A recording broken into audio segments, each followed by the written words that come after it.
folks, Dan Frio here with your opening bell for April 8th, 2025. So I'm so glad to be back with you guys today. And one other thing, today is my 36-year anniversary with my lovely wife, Carolyn. So I love her to death. She's my high school sweetheart, but you're not here for any of that. You're here for this stuff. What the heck happened yesterday? Mortgage rates went up almost 0.25%. Well, the Dow Jones plummeted as well. But what's happening today? Well, the Dow Jones is up 1,000 points. Well, unfortunately, the MBSs are down 7 ticks. That means mortgage rates are going to go up just a little bit more. What's on the economic agenda today or this week? There's a lot of information, so let's get over to it. So my name is Dan Frio. I do this report 2 times a day and inform you guys what's going on with this stuff and what's going on with housing. I also talk about equities and cryptocurrencies and bond markets because I want you guys to understand these markets. But my focus is on these things right here because my name is Dan Frio and I'm a mortgage loan officer where our slogan is one application, one credit pool. We're going to shop your loan to over 30 different lenders. You can't do that on your own, I bet, but how do we do it? I'll give you all that information at the end of this video. So without further ado, why did interest rates go up 0.25% yesterday? This is where I say, folks, pigs get fat, hogs get slaughtered. You can't wait for that ultimate interest rate you're looking for to pull the trigger on interest rates. If you're saving, a bunch of money on your refinance, your break-even point is, maybe less than a year, might be a good idea to do that. But we're going to focus in on that, especially new home buyers. So I just got back from New York, fantastic visit. My son just got married up there. But the interesting thing is there wasn't a lot of construction. Like I just went to Denver 2 weeks ago.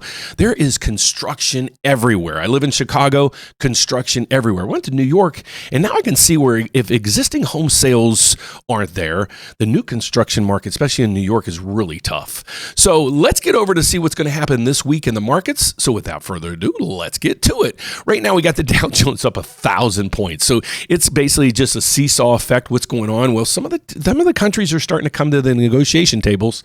Well, part of the Trump administration is saying, nah, they're not. And then others are saying, well, yeah, Japan, I think, is coming to the negotiation tables for this. So let's see how all this plays out. But today, so far in the market, it's looking so good for the equities. But in the bond market, not so good. We go over to the bond market. It's down 6 ticks right now. If you're new to my channel, what this means is we follow here, this right through here, the MBS. This is a mortgage bond that trades on Wall Street. We don't follow the 10-year Treasury. We don't follow anything else. We follow the mortgage bond because the yield on this thing is the biggest component of your mortgage rate. So right now what we focus in on is this. This is the price of the bond. What you have to understand is, well, how does this equate out to an interest rate? Well, great question. All you have to do is understand this. If this number is going down, that means rates are going up. There's an inverse, a yin-yang effect. So in the bigger the number, well, the bigger the adjustment. Yesterday, let's look at yesterday's chart. This is nuts. Okay, but if we go to a 5-day chart, look at where we are. Okay, so we're still down a little bit. This means mortgage rates are up. And that's what we still have. We're having a lot of people call us and saying, Dan, did you lock us in? Can we take advantage of those lower rates? Well, folks, we took advantage of those for you right when we told you it was going to happen. And now rates are going up from here. So when this opportunity comes to you, you can't wait, especially if you're looking to refinance. Now, if you're looking to buy, that's a whole different story. So you have to focus in on the numbers today. If you can afford it, if you can afford that down payment, if you can afford the monthly costs, going forward, you're probably going to have a good opportunity to refinance. And that could save you $200, $300, $400 a month. But don't rely on that if you're looking to buy a house. Make sure you qualify today at today's income, today's interest rates and everything. Don't put yourself in a bad situation. But again, if you've already purchased and your rates are, in the high 7s, maybe low 8s, reach out to us and I'll give you my information at the end. But this is what the chart did. Look right through here. When this goes down, this is bad news for rates. It went down dramatically. You can see it right through here. This was yesterday's chart. So it went all the way up from 100.36 to down to 99.45. It's almost a 100-point swing. So that's a major move in one day. The Dow Jones also crashed, and then it's coming back today. So mortgage rates, we're going to see if they're going to come back today. There's an interesting take on this from CNBC this morning. So let's get over to Diane Olick, and she's basically the real estate reporter over at CNBC. Let's see what her take is on mortgage rates, housing demand, and things like that. Then we come back, I'm going to show you what economic calendar we have this week, what might be moving the pendulum. There is some inflation numbers, major inflation numbers coming out this week that we're going to pay attention to. Let's get to Diane first, and then we'll go over the economic calendar, and I'll give you my short-term, my midterm, and maybe my long-term outlook on where rates are going. So let's take it over to Diane, get her take on the market. Hey, Diana Olick joining us now.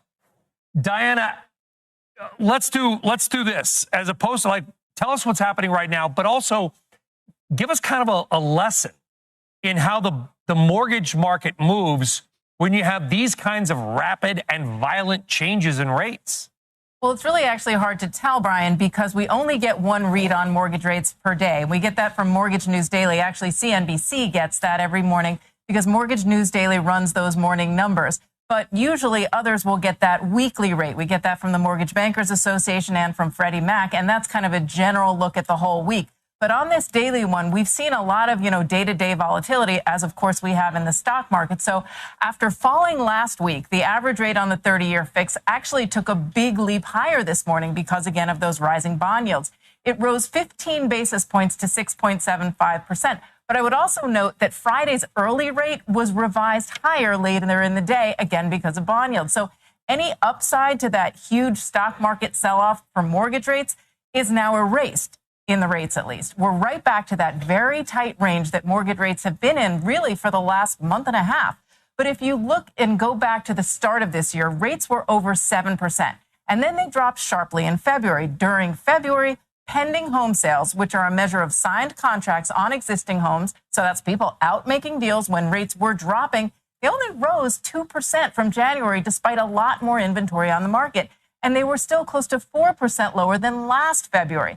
Now, the most current data that I like to use for housing demand, though, is the weekly mortgage applications. And while they have been moving higher recently from home buyers, they're wobbling in another tight range that is still well below where we were pre-pandemic. And when mortgage rates were falling in February, mortgage demand from home buyers was also falling. Usually those go in opposite directions. So it all comes down to what I keep hearing from housing experts, which is that mortgage rates are falling, but for all the wrong reasons for home buyers, reasons that don't make consumers want to go out and make a huge purchase like a home. So as you saw that, the ticker was moving and moving. That was a yesterday video. So my apologies about that. I just didn't want you guys to freak out saying, wait, the Dow Jones was up 1,000. Now it's down 400. So that was a little delayed effect. But I'm going to kind of reiterate what she just said. Our refinance applications are out the roof. Today, I got almost a half a page of people to follow up with on refinances.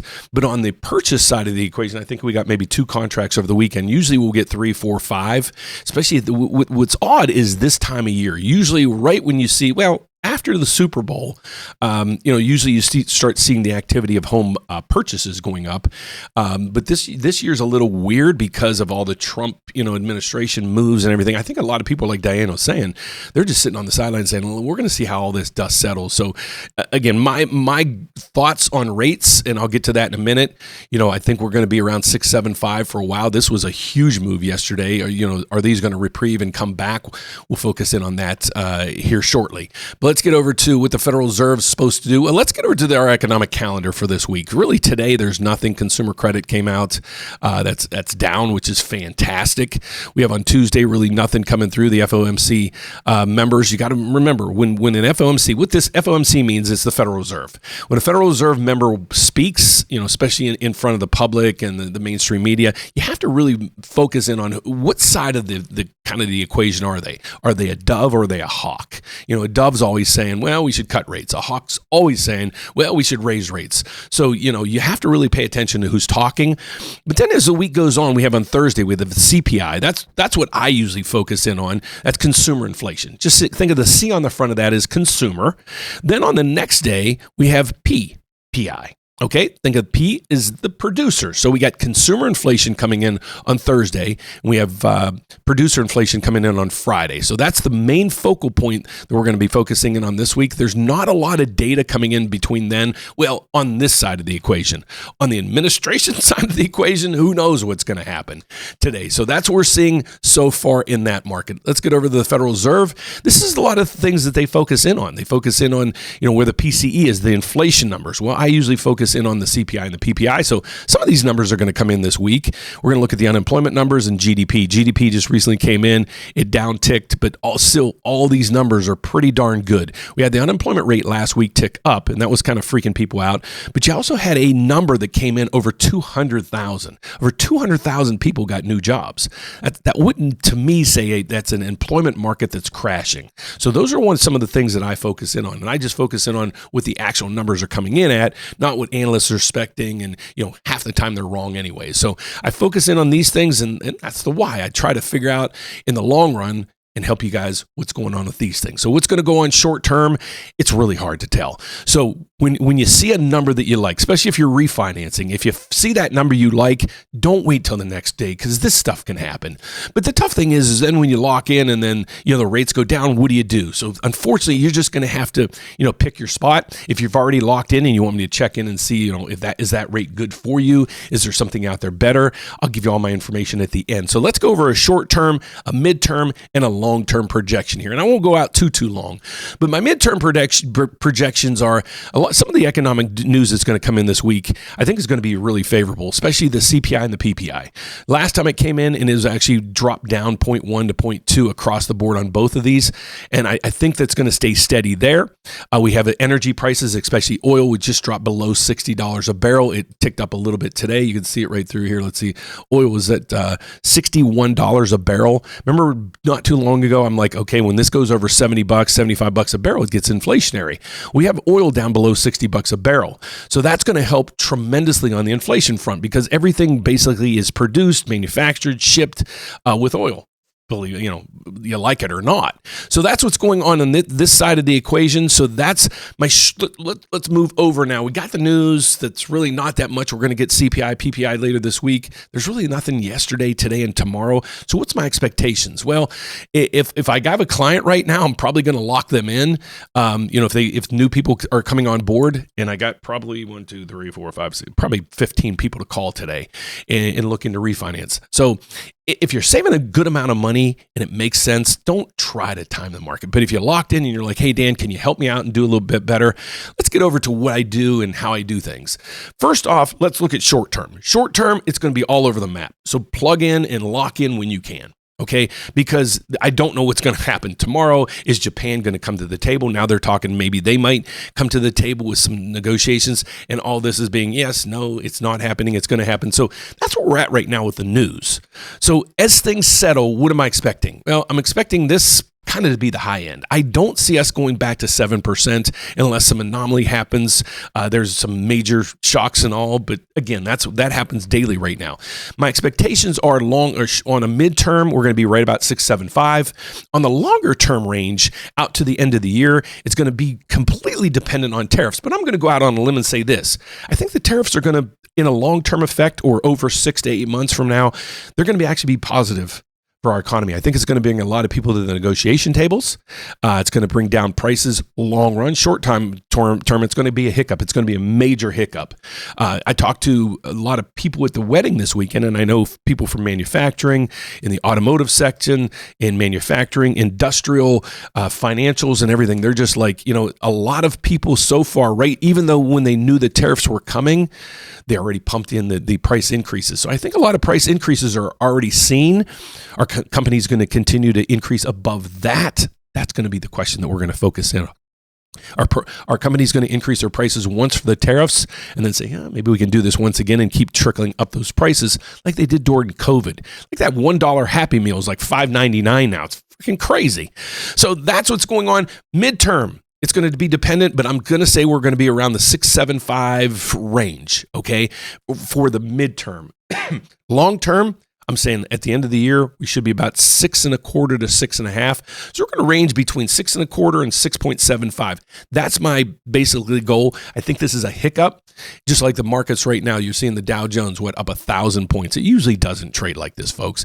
Usually it's just little increments up and down. So that's my expectations of where we're going to go from here. So we're just going to watch and see how this transpires. So that's what we're looking at right now. Let's get over to one piece of the puzzle I need to ask you guys to do. This is one favor. This is a public service announcement that I'm going to tell you right now. I didn't create this. This is actually a free system. If you want to stop trigger leads, and here's what trigger leads are. When a company or bank pulls your credit because you applied for a mortgage or a car loan, what happens is your data is going to get sold now, your credit. Okay, if you want to stop that, because I have clients that don't apply for this, and they're like, Dan, once you pull my credit, I got 50, 60, 70 different solicitation calls. It's nuts. If you want to stop it, go to optoutprescreener.com. It's a free system from the credit agencies. Just fill it out, and it'll stop your data from being sold. So on to who I am and what I do. This is our new website, and we're tweaking it daily. So if there's something up here you'd like to see different, let me know. But this is our new website. Just go to therateupdate.com. This is how you find me. If you want to reach out to me, here's what we do. Okay, so we have a slogan: one application, one credit pool. We're going to shop your loan over 30 different lenders. Now, how do we do that? Well, it's pretty simple. I work at a federal bank that gives me a federal license. Okay, that's the simple part. Here's the unique piece about this bank. We're also set up with 33 other lenders. These are mortgage companies. These are companies you've heard of. But the cool thing is we're set up with them on the wholesale side. What does that mean? Well, you ever go to Costco or BJ's or Sam's Club, and you join there because you want cost savings? Well, that's what we do for you here. All the companies we deal with, they're wholesalers. So you can't go to them directly. Okay, so that's how we get preferred rates. That's how we pass them on to you. So where there's 30 other lenders that we work with, so putting in your application right through here, I'm going to shop your loan with our rates here at the bank. Then I also have the option to use 33 other lenders. I can use their rates, their programs, everything about them. And that's what we do. You use me truly as your loan officer throughout this whole process. So how do you get started? Go to therateupdate.com. You can put in your application right up over through here, right above my head where it says apply now. You can schedule a consultation with me right here. And there's a whole bunch of tools through here. But the cool thing about this is we wanted to spotlight two things that we really do. Okay, right through here. Here's Home Buying 101. If you're looking to buy a house, check this video out. It's going to help you walk through, step by step, just helping you understand pieces of the puzzle. But if you're a homeowner right now and you're like, Dan, when should I refinance? Check out this tool right here. It's the Rate Watch. What you're going to do is you're going to put in your information about your house and your mortgage. And when the rate hits where you want it to be, let's say you're at 7.5 now and you're like, Dan, when it hits 6.5, get a hold of me. Let's refinance. Go over some numbers with me. That's what we're going to do. Just go to ratewatch.com, fill that information out. You're just going to click right through there. It's going to launch you right through it. It'll even show you a video on what we do and how we do things. Or if you want to go down to the bottom, there's a whole bunch of tools and other things right through here, especially mortgage calculators. You can click that. Here's a slew of calculators, but here's a cool thing I just added as well. In the calculators, when I do videos or live events, I actually put those calculators in here. You're going to go through here and this is where we highlight. So there's a whole slew of mortgage applications or calculators you can use to help you guys figure out is a house in your wheelhouse right now to buy, or maybe can you refinance?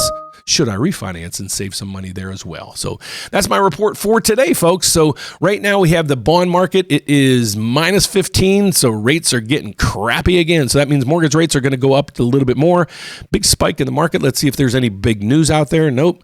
Markets are still okay across through here. And then we have mortgage rates spiked up to 6.82. It was at 6.6 just the other day. And now the rates are on a run again. So did you miss it? Don't miss it this time, folks, if you're looking to refinance. So thanks for watching. My name is Dan Frio. Hope you do me one favor. If you haven't subscribed, subscribe over there. Help me get to 50,000 subscribers by the end of the year. I'd appreciate it. Thanks for watching, folks. God bless. I'll see you here at the closing bell. Take care. Bye-bye.